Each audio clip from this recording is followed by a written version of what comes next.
Authorities in Louisville, Kentucky identified the suspect deceased gunman accused of killing 5 people inside a building that houses an Old National Bank location as Connor Sturgeon, a former employee.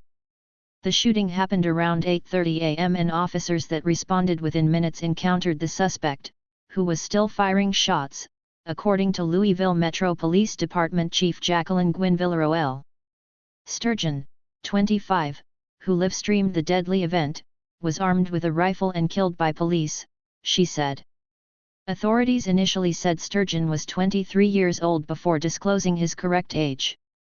"This shouldn't continue to happen," said Guinville-Roel.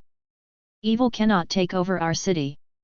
The victims killed Monday were identified as Tommy Elliott, 63, Joshua Barrick, 40, Deanna Eckert, 57, Jim Tutt, 64 and 45-year-old Juliana Farmer. Elliott was a dear friend to Gov. Andy Bashir. Eckert was later identified as a deceased victim Monday evening. "He helped me build my law career," Bashir said during an afternoon news briefing. "Helped me become governor. Gave me advice on being a good dad." The University of Louisville Hospital told Fox News that it received 9 patients following the shooting, 3 of which have since been discharged.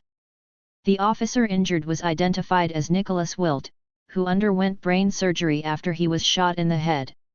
He graduated from the police academy on March 31, the chief said. "The next few days are critical for his recovery," Guinville-Roel said. President Biden said following the shooting that once again, our nation is in mourning after a senseless act of gun violence. "Jill and I are praying for those killed and injured in the tragic shooting in Louisville, and for the survivors who will carry grief and trauma for the rest of their lives. We are grateful to the Louisville Metropolitan Police Department officers who quickly and courageously stepped into the line of fire to save others," Biden said. "How many more Americans must die before Republicans in Congress will act to protect our communities?" He added. "It's long past time that we require safe storage of firearms. Require background checks for all gun sales. Eliminate gun manufacturers' immunity from liability. We can and must do these things now." Attorney General Merrick Garland also has been briefed about the shooting, Justice Department officials said. Authorities described the shooting as a tragic event, but said it was the heroic response of officers that made sure that no more people were more seriously injured than what happened. "I want people to know that while today it's a horrific act, I do believe that this is a safe community with officers doing their very best each and every day. And that's what we saw here," Bashir continued. "Yes, I know that there are steps that the police department is taking to do things better after a recent report.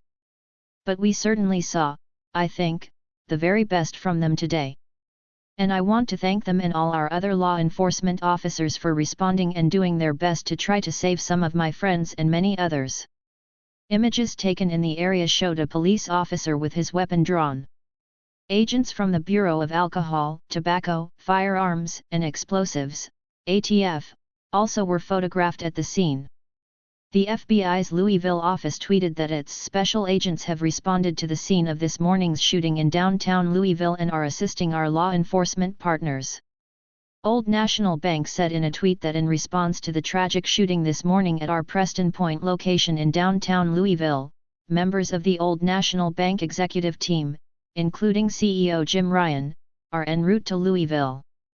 "The safety of ONB employees and everyone we serve in our banking center locations is paramount," Ryan said in a statement. "As we await more details, we are deploying employee assistance support and keeping everyone affected by this tragedy in our thoughts and prayers." A witness inside the building where the shooting happened told WHAS-11 that an unidentified man with a long assault rifle began opening fire on the first floor. "He just started firing," the witness reportedly said. "I didn't see his face. We were in the conference room. Whoever was next to me got shot, their blood's on me." Another witness told WHAS-11 that the suspect and law enforcement got into a shootout. One witness told WDRB she was driving in the area where the shooting happened this morning and heard several gunshots and the sound of glass breaking. "As I was sitting at that intersection, gunfire erupted," Like, right over my head, she said. When I turned, I saw that one of the windows in the bank had been blown out. She then noted the quick response from law enforcement. They were coming from everywhere, the witness told WDRB. The police were coming out of their cars with black rifles.